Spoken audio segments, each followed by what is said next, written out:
평화를 빕니다. 사랑하는 산성교회 믿음의 청년 여러분, 그리고 믿음의 성도 여러분, 우리 내일부터 이제 고난주간이 시작됩니다. 고난주간이 무엇입니까? 예수님의 죽으심을 기억하고 기념하는 절기로 그가 선포한 복음과 그의 십자가의 죽음의 길을 함께 걷고 따라 걸으면서 우리를 향한 예수님의 사랑을 묵상하고 경건을 쌓아가는 시간이죠.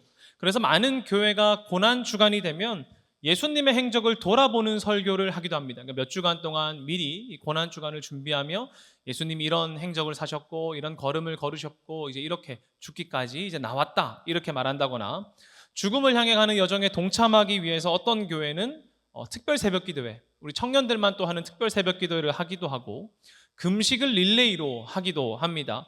또 누군가는 결단하면서 미디어를 끊거나 혹은 좋아하는 것을 끊어내는 이 절제와 금욕의 시간을 가지기도 하죠.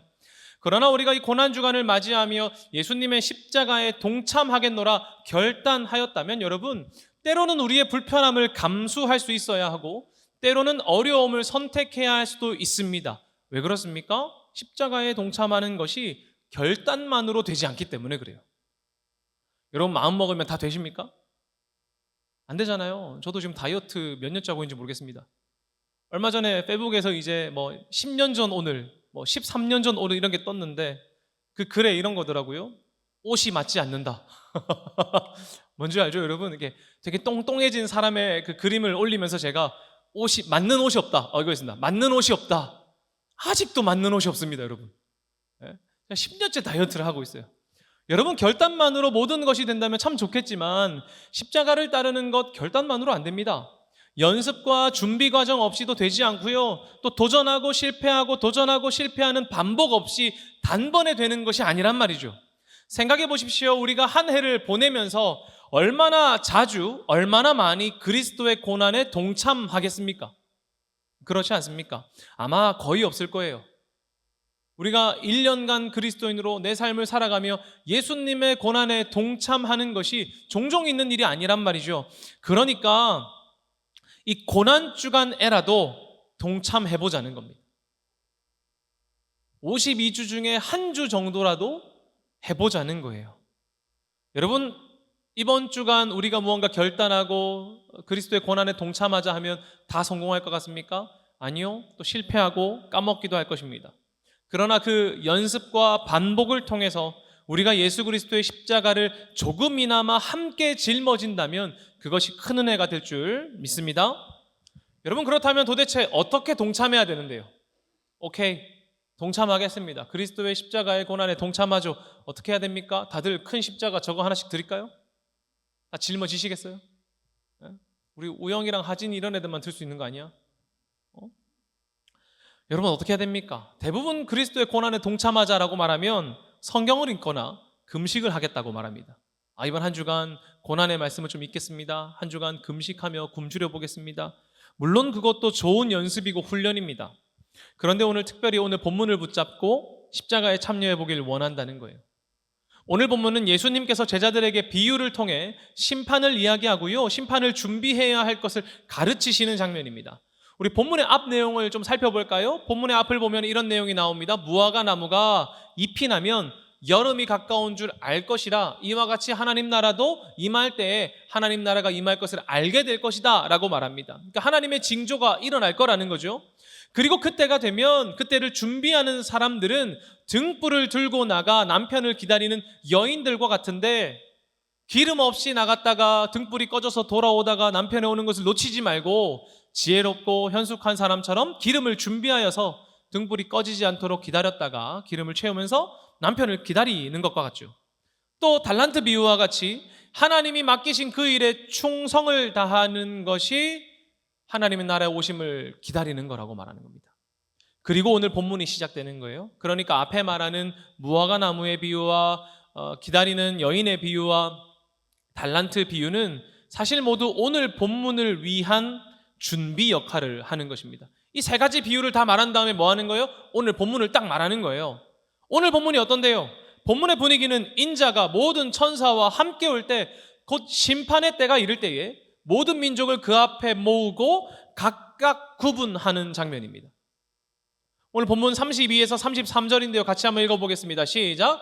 모든 민족을 그 앞에 모으고 각각 구분하기를 목자가 양과 염소를 구분하는 것 같이 하여 양은 그 오른편에 염소는 왼편에 두리라. 아멘. 보십시오. 어떤 말입니까? 인자가 천사와 함께 와서 모든 민족을 모아 구분하는 그때에 우리는 심판을 준비하는 자처럼 준비해야 되고, 그리고 충성을 다해야 한다는 것입니다. 그럼 어떻게 구분되는데요, 여러분? 어떻게 구분되냔 말입니다. 준비를 하는 사람은 어떤 사람이고 준비를 하지 않는 사람은 어떤 사람인데요? 본문을 살펴봅시다. 인자가 와서 모든 민족을 모아서 양과 염소처럼 양은 오른편에 염소는 왼편으로 구분합니다. 우리가 흔히 알다시피 양은 의로운 자를 상징하고 염소는 악한 자를 상징하죠. 그래서 양은 의로운 자리인 오른편에, 그리고 염소는 그 반대편인 왼쪽에 위치하게 됩니다. 여러분, 도대체 이들을 무슨 기준으로 구분하실까요? 하나님의 기분에 따라 달라집니까? 하나님 기분에 따라서 오늘은 너는 왼편, 이런 건가요? 첫인상 투표예요? 첫인상 투표라서 보자마자, 얼굴을 보자마자 너는 말이야 관상이 왼쪽이야, 뭐 이런 겁니까? 아니란 말이죠. 마태복음 16장 27절인데요. 같이 한번 볼까요? 거기에 답이 있습니다. 함께 읽겠습니다. 시작. 인자가 아버지의 영광으로 그 천사들과 함께 오리니 그때에 각 사람이 행한 대로 갚으리라. 아멘. 어떻게 말합니까? 하나님께서 천사들과 함께 오실 그때에 각 사람이 행한 대로 갚으신다고 말하는 겁니다. 여러분, 그렇다면 그 행한 대로가 무엇인데요? 여러분 머릿속에 어떻게 하면 여러분이 의로운 양과 같이 오른편에 위치하게 될 것 같습니까? 딱 물어본다면 우리 머리 가운데 딱 드는 생각이 있어요. 선한 일을 많이 하면, 법을 잘 지키면, 봉사를 많이 하면, 혹은 그런 것들을 잘 하면, 누가 보아도 착한 삶을 살면 하나님께서 그 행하신 대로 칭찬해 주시고, 법을 안 지키거나 다른 사람을 상처 입히거나 그러면 그 행한 대로 혼날 것이라고 생각합니다. 물론 어느 정도 동의합니다. 그러나 하나님께서 말씀하신 그 행한 대로가 정확하게 이것을 말하는 것인지 확답은 안 되는 것 같아요. 하나님께서 말씀하신 그 행한 대로 오른편과 왼편에 두겠다고 말씀하신 것이 무엇이냐 말입니다. 오늘 본문인데요, 34절부터 36절입니다. 같이 읽겠습니다. 시작. 그때 임금이 그 오른편에 있는 자들에게 이르시되 내 아버지께 복받을 자들이여 나와 창세로부터 너희를 위하여 예비된 나라를 상속받으라. 내가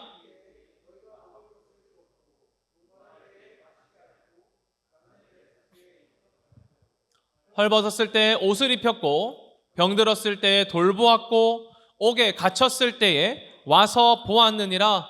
아멘. 어떻게 말합니까? 그들이 행한 것이 무엇이라는 거예요? 하나님이 줄일 때에 먹을 것을 주었고, 하나님이 목마를 때에 마실 것을 주었고, 그가 나그네 되었을 때 영접하였고, 헐벗었을 때 옷을 입혔고, 병들었을 때 돌보았고, 옥에 갇혔을 때 와서 보았다는 거예요. 보십시오. 하나님께 칭찬받는 삶, 복받는 삶은 추상적인 어떤 것이 아닙니다. 주님을 많이 부르짖는다고 해서 하나님 나라의 백성이 안 되는 것이 아니란 말이죠. 오히려 하나님께서 우리의 삶을 칭찬하시는 삶은 구체적이고요, 실제적입니다. 예수님은 이미 마태복음 7장 21절에서 이렇게 말합니다. 같이 읽겠습니다. 시작. 나더러 주여 주여 하는 자마다 다 천국에 들어갈 것이 아니요 다만 하늘에 계신 내 아버지의 뜻대로 행하는 자라야 들어가리라. 아멘. 예수님은 지속적으로 말씀하세요. 주여 주여 하는 것이 아니라 하나님의 뜻대로 행하는 자라야 천국에 들어갈 것이라고 말입니다. 예수님의 말씀을 듣고 행하는 자가 지혜로운 사람이라는 거예요. 그러면 오늘 하나님께서, 왕이신 하나님께서 모든 민족을 불러서 양을 오른편으로 구분하셨다는 것은 어떤 말입니까? 이 오른편에 있는 의로운 사람들이 돌보는 삶을 살았다는 겁니다. 그들은 돌보았다는 거예요. 그런데 이렇게 말하면 우리 마음 가운데 어려움이 하나 생깁니다. 그게 뭐예요? 하나님, 그렇다면 하나님 나라를 믿음이 아니라 행위로 들어가는 것입니까? 돌보고 케어하고 그럼 그것으로 구원을 얻는다는 것입니까? 이렇게 말이죠. 여러분, 예수님은 행위로 구원을 얻을 것이라는 사람들의 굳건한 믿음, 행동으로 구원을 얻을 것이다 라는 굳건한 믿음을 비판하셨죠. 믿음 없이 행동만 남아있는, 겉으로만 남아있는, 외식만 하는 그들의 신앙을 비판하셨단 말입니다. 그런데 지금 말씀은 주여 주여 하는 것이 아니라 행동해야만, 돌보아야만 복을 받고 구원을 얻는 것처럼 들린단 말이죠. 어떻게 된 것입니까, 여러분? 보십시오. 우리가 이 본문을 조금 더 제대로 이해하기 위해서는 앞에 있던 그 비유들을 잘 이해해야 됩니다. 여러분, 앞에 어떤 비유가 있다고 했습니까? 기름과 등불을 들고 남편이 오는 것을 기다리는 여인과 달란트를 받고 작은 일에 충성하였으니 이제는 하나님의 큰 일을 맡길 것이라는 그 칭찬받는 종의 비유가 있습니다. 기름과 등을 들고 남편을 기다리는 여인의 비유를 한번 생각해 보죠. 여러분, 이 여인이 기름을 들었기 때문에 남편이 온 것입니까? 마치 게임처럼 무궁화 꽃이 피었습니다인 것처럼 여인이 놔두고 있을 때는 남편이 멈춰 있다가 기름을 딱 드는 순간 남편이 그때부터 움직이는 거예요, 이렇게? 그리고 다시 내려놓으면 딱 멈추는 건가요? 그런 게 아니라는 거죠. 여러분, 남편이 오는 것은 그의 일정과 여정에 따라 달려 있습니다. 그 남편이 오는 것은 자신의 일정에 맞게 오는 거예요. 그 때에 맞게 오는 겁니다. 그러니까 계속해서 이 여인을 향해서 다가오고 있었는데 남편을 기다리는 이 여인이 등불과 함께 기름을 준비하였기 때문에 그 다가오는 남편을 맞이할 수 있었다는 것이죠. 그리고 기름을 준비하지 않은 자들은 등불을 켜기 위해서 돌아갔습니다. 그래서 그때 오신 남편을 맞아들이지 못한 거죠. 달란트 비유도 한번 생각해 봅시다. 주인이 달란트를 맡기고 떠났습니다. 자신의 일정을 따라 갔습니다. 다시 돌아올 거예요, 맞죠? 그런데 종들이 열심을 내고 돈을 불렸기 때문에 주인이 찾아온 것입니까? 이 종들이, 달란트를 받은 종들이 내가 막 열심을 내서 돈을 이렇게 불리니까 주인이 이제 그거 보고 딱 온 거냔 말이죠. 아니란 말이죠.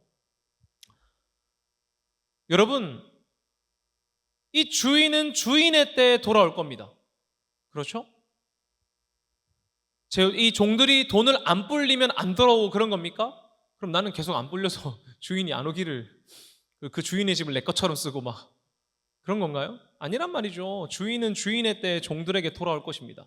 그러나 이 종들이 주인에게 받은 그 사명과 자신에게 주어진 일을 최선을 다하는 것이 누구의 자세예요? 종의 자세라는 거죠. 그렇죠. 최선을 다해 열심을 낸 종은 착하고 충성된 종이라 칭찬받았고 아무것도 하지 않고 땅에 묻어둔 종은 악하고 게으른 종이라 이제 핀잔받은 겁니다. 왜요? 그가 주인을 맞이하는 삶을 살지 않았기 때문에 그런 거예요. 주인이 돌아올 거야. 너에게 준 사명을 잘 지키렴이라고 했는데 그 사명을 다하지 않은 것이란 말이죠. 여러분, 주인이 종에게 기대한 것이 무엇이겠습니까? 그가 돌아왔을 때 종에게 기대하는 모습은 꼭 성공하는 모습은 아니라는 것이에요. 돈을 몇 배 이상 불려야 된다. 그게 아니라 비록 실패했다 할지라도 주인이 맡기신 일을 위해서 열심을 다하는 모습으로 말미암아 칭찬했을 것입니다. 마찬가지라는 거예요. 하나님 나라를 우리의 행위로 얻을 수 있습니까? 구원을 여러분의 행위와 여러분의 노동으로, 여러분의 능력으로 이룰 수 있는 거예요? 아니에요. 그럴 수 없습니다.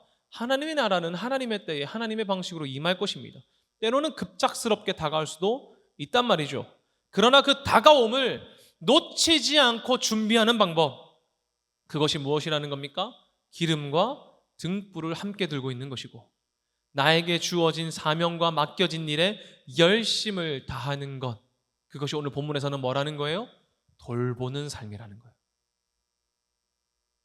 서로를 돌보는 것. 그 일에 열심을 내고 충성을 다하는 자는 하나님의 심판 앞에서 칭찬을 받게 된다고 오늘 본문은 말하는 것입니다. 그런데 여러분, 재밌는 게 있습니다.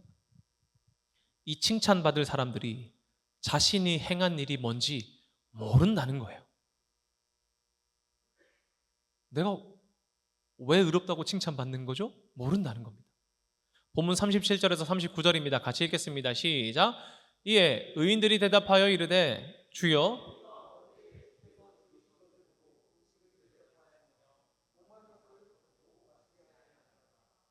어느 때에 나그네 되신 것을 보고 영접하였으며 헐벗으신 것을 보고 옷 입히셨나이까? 어느 때에 병드신 것이나 옥에 갇히신 것을 보고 가서 배웠나이까? 하리니 아멘. 보십시오. 지금 이들은 되게 황당한 거예요. 왕이신 하나님께서 그들을 칭찬합니다. 너희들이 내가 굶주릴 때 먹였고 목마를 때 마시게 했고 헐벗었을 때 입혔고 아플 때 돌보고 옥에 갇혔을 때 와서 보았다고. 근데 이 사람들이 말하는 거예요. 우리가 언제 그랬냐고 말이죠. 내가 하나님께 언제 그랬습니까? 이렇게 말입니다.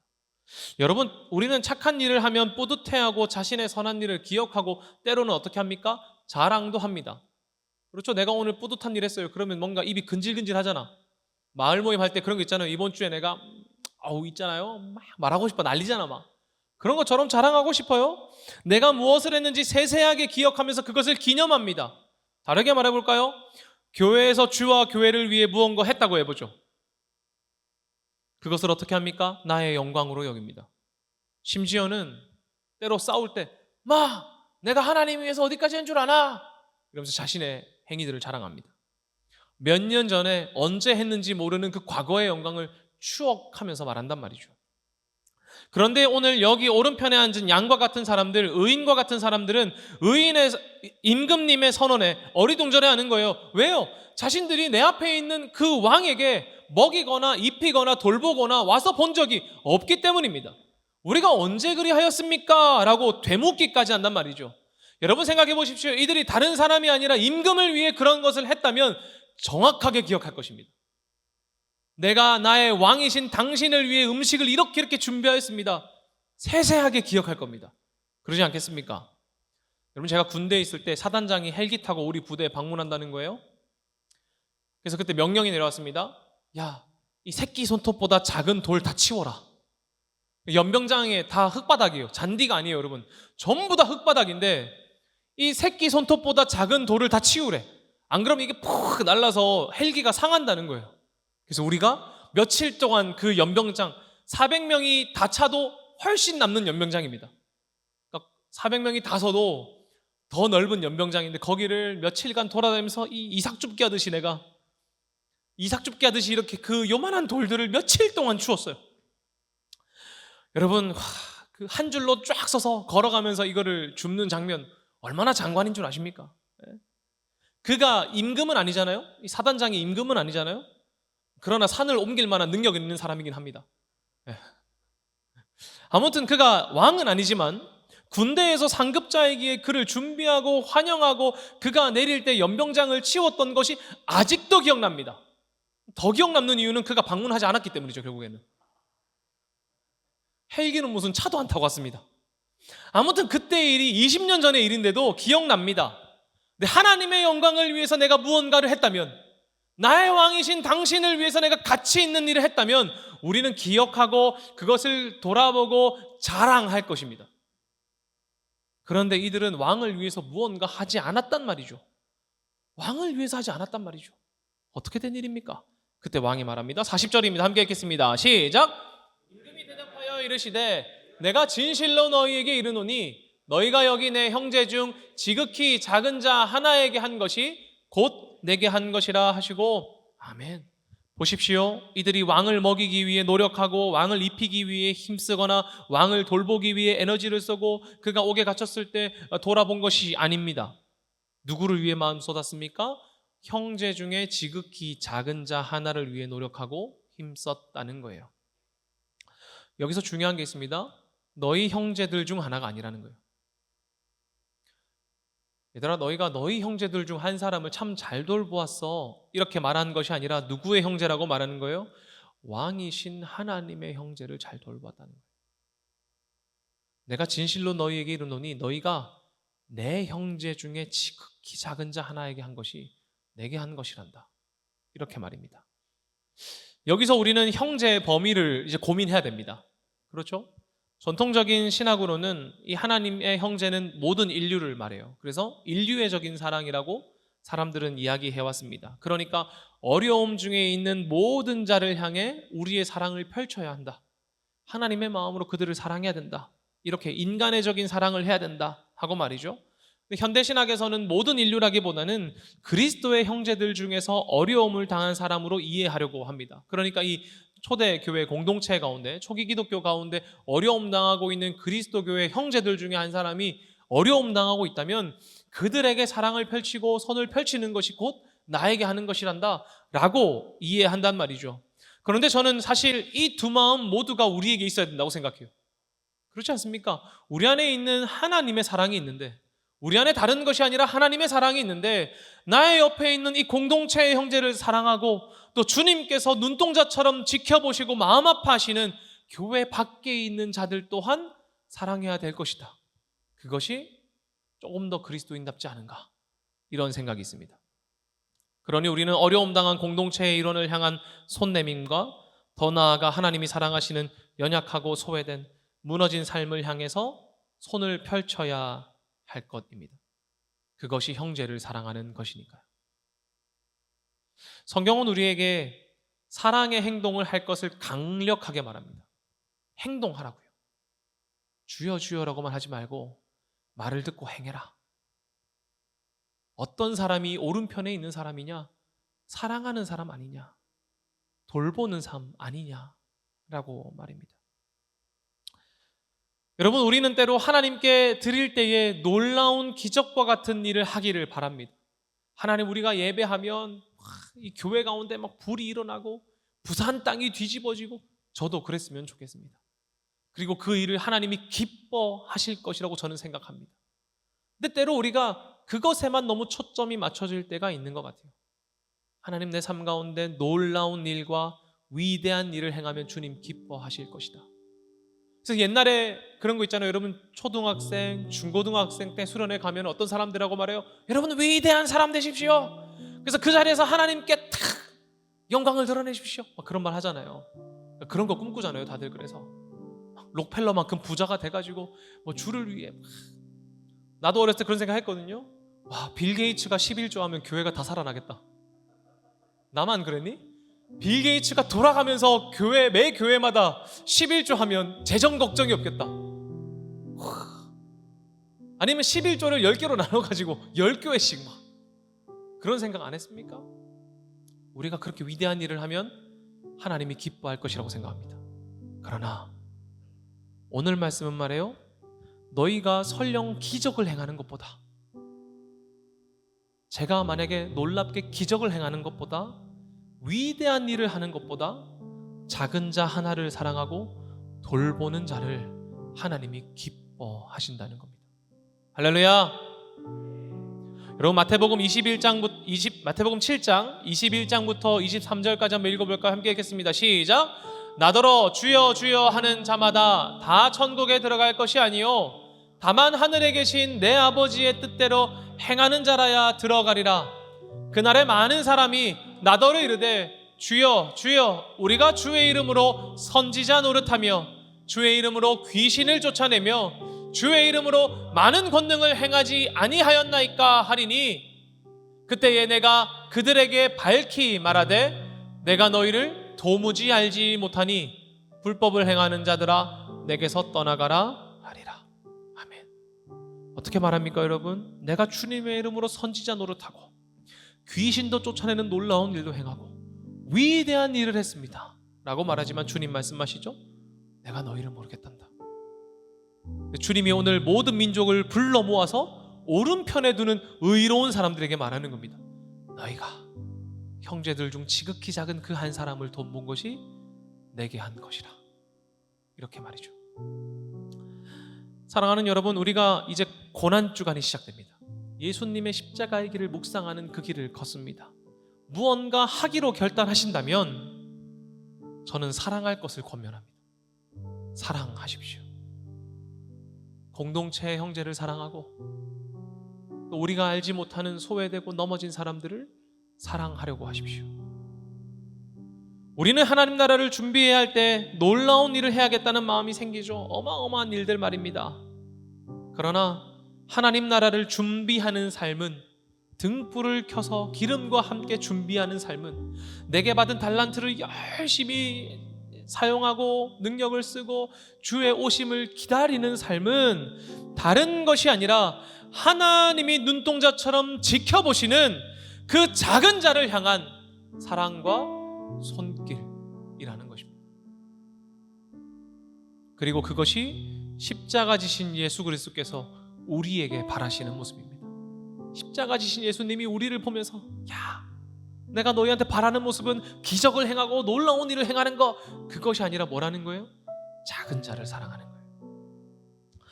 고난주간 예수님의 고난과 십자가를 묵상한다면 거기서 머물지 말고 그 다음으로 나아갑시다. 죽기까지 하나님이 사랑하신 그 사람들을 나도 사랑해 보겠노라 결단하는 것 말이죠. 우리의 형제와 소외된 누군가 말입니다. 십자가를 묵상하는 우리는 예수 그리스도가 선포하신 하나님 나라를 준비하는 사람들입니다. 그의 십자가에 달리심은 그저 슬픔과 고통만이 아닙니다. 등과 기름을 들고 마중 나간 여인처럼, 주인에게 받은 사명을 가진 사람처럼 우리에게 주어진 십자가를 들고 사명의 자리로, 사랑의 자리로 달려갈 수 있는 능력이 되는 것입니다. 우리가 십자가를 묵상합니까? 그럼 고통과 슬픔과 아픔에서 끝나는 것이 아니라 주님께서 작은 자였던 나를 사랑하신 것처럼 나도 주님 사랑하시는 그 작은 자를 향해 달려가겠다는 마음이라는 것이죠. 할렐루야. 우리 이번 한 주간 마태복음 25장을 묵상하면서 때로 불편함을 감수하며 소외되고 아픔과 연약함을 가진 사람들의 삶을 경험할 것입니다. 하루 동안 그들을 생각하고 불편함을 감수하고 기도하고 사랑을 실천하면서 하나님 나라를 준비하고자 합니다. 여러분, 이번 한 주간 우리가 매튜 25 챌린지 할 텐데 그냥 프로그램이라고 생각하지 마십시오.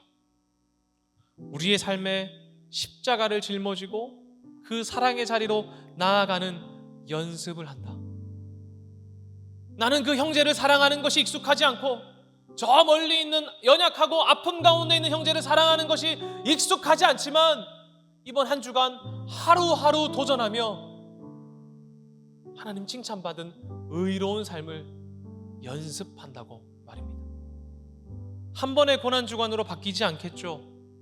그러나 그 작은 도전과 도전이 모여서 사랑이 일상이 되는 저와 여러분들 되시기를 간절히 소망합니다.